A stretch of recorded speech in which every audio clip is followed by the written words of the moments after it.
In this video, you will learn how to use scatter plots in Neural Designer.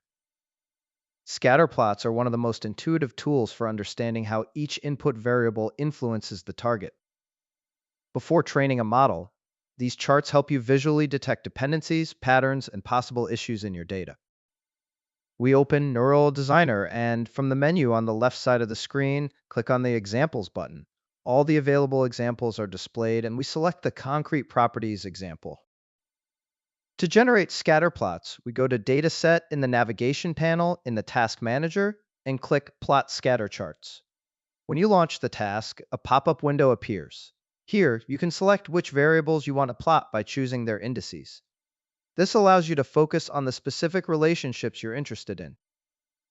After clicking OK, Neural Designer automatically displays all selected scatter plots in the Neural Viewer. Before diving into the data, let's remember what we are looking at. A scatter plot displays individual samples on a graph, showing an input variable on the x-axis and a target variable on the y-axis. Each point represents one single observation from our dataset. With just a quick look, these charts let you inspect the shape of the relationship, compare patterns, and visually confirm correlations. This is a perfect example of why scatter plots matter. This visual confirmation tells us that the variable is relevant, the dependency is meaningful, and the model must capture this increasing trend accurately. As you can see, there is a clear upward trend. The more cement, the higher the strength.